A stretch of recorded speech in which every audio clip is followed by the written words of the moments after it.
All right, I recently decided to watch The Dark Knight Returns, the Warner Brothers animation version of The Dark Knight Returns, parts 1 and 2. Now, this has been out for quite a while, and I've actually watched it before in years past, but I wanted to revisit it this time and kind of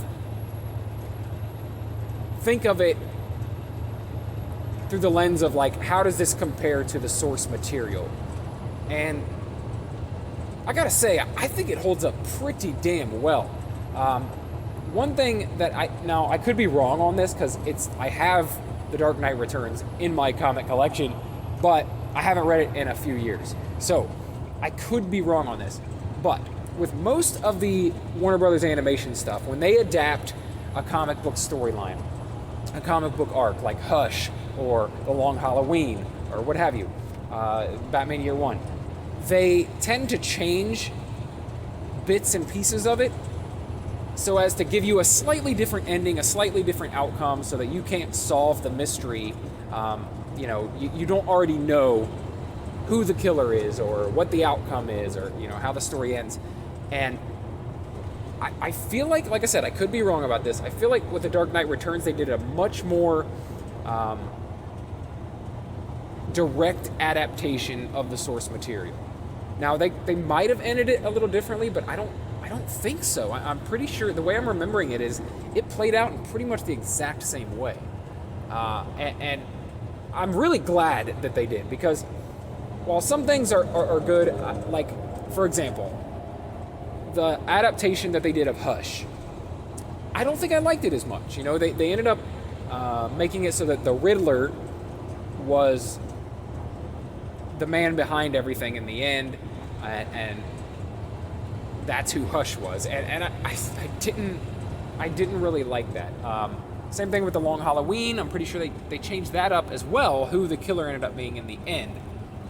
And I don't know, I just think the source material did it better. I liked the original story. It's kind of hard to try to change something from something that's so well received and make it better or even equal to the original story,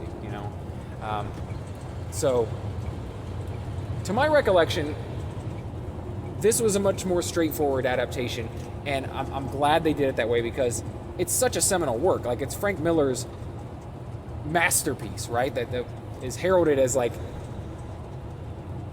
why we have the modern day Dark Knight, the modern day Batman, is because of The Dark Knight Returns. It kind of brought the Dark Knight back from obscurity, where it was heading,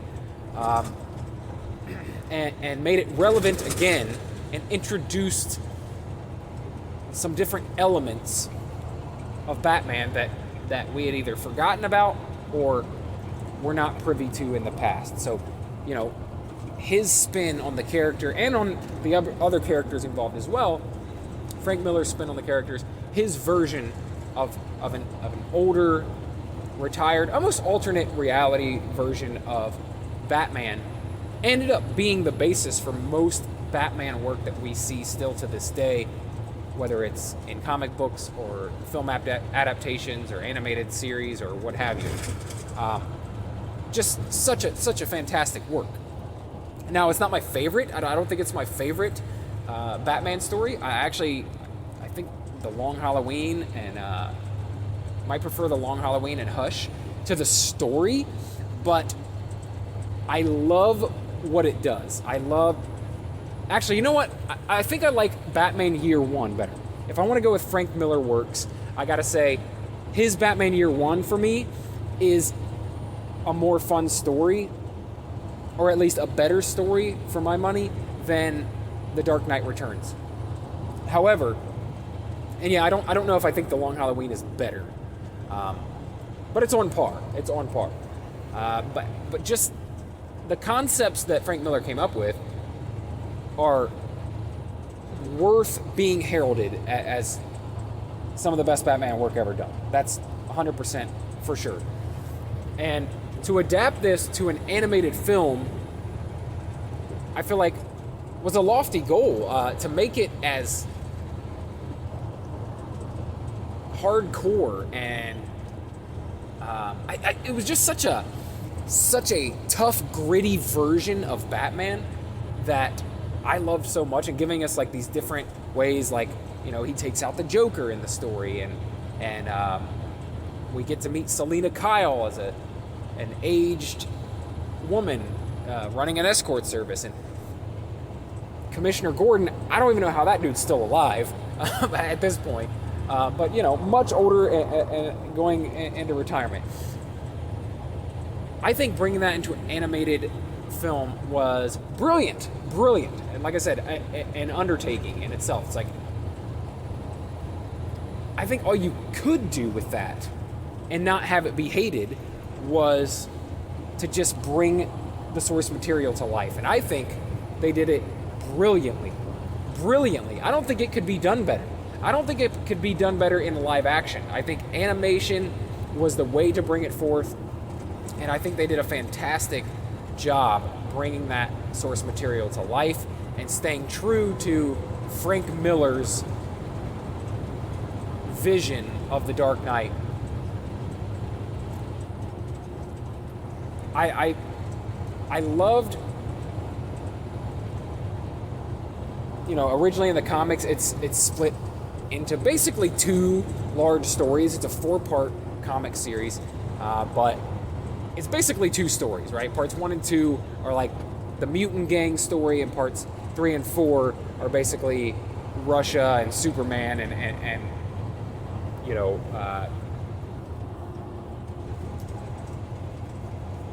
Batman versus Superman. I mean, that's it.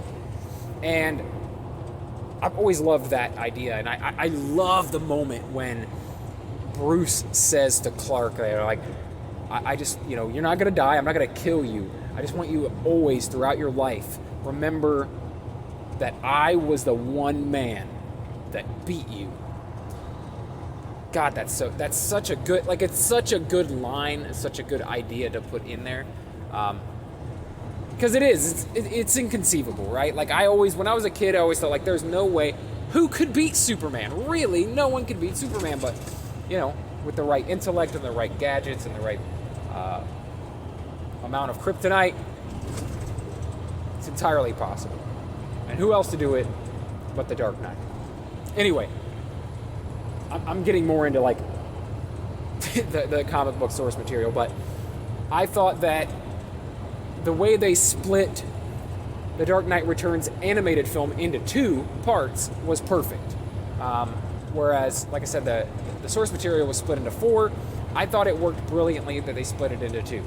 I don't think it's as necessary that they did that with The Long Halloween, other than the fact that it's just a really long story, so it makes sense.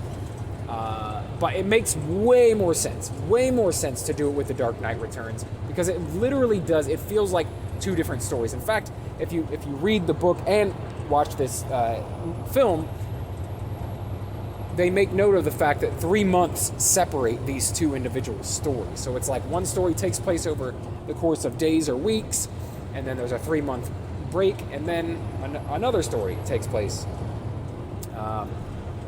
And I just thought they brought it to life so well. The fight choreography, the fight sequences in the animated film, you know, that's something that you can't get in a comic book. You know, the actual movement. And I thought that the way they brought those fights together was so brutal. I absolutely loved it. I love this adaptation, and I'm so glad that it exists. I'm so glad that they decided to do this. Whereas some of them, I'm not entirely sure they need to be done. Like Hush, I don't know if that needs to be done as a film. Even The Long Halloween, it was fun. It was great. The animation was great. But I think the story might be better served over the course of 12 issues of a comic book than 2 parts of a film. But for this, I think it absolutely was necessary to really see this brought to life in a motion picture. Anyway, I'd love to hear what you guys think of this adaptation. You know, what do you think of it compared to the source material? And also, you know, share with me anything you think about the source material. Do you think The Dark Knight Returns is all it's cracked up cracked up to be. Maybe you don't think it's that great of a work, or maybe you think it's the greatest Batman story of all time. I'd love to hear your thoughts on all of this and whatever else you want to talk about in terms of Batman, Batman stories, The Dark Knight Returns, the comic book source material, this film. Let me know what you think, and also let me know if I'm misremembering. Did they adapt this basically panel for panel, or did they change some aspects like they do in the other animated films? Let me know, like I said, if you're watching on YouTube, you can let me know in the comments below. If you're listening in podcast form, then please reach out to me on Twitter and let me know what you thought of not only my review, but of the source material and the animated film itself. And please subscribe to the channel if you're into entertainment, pop culture, comic books, all that geeky stuff.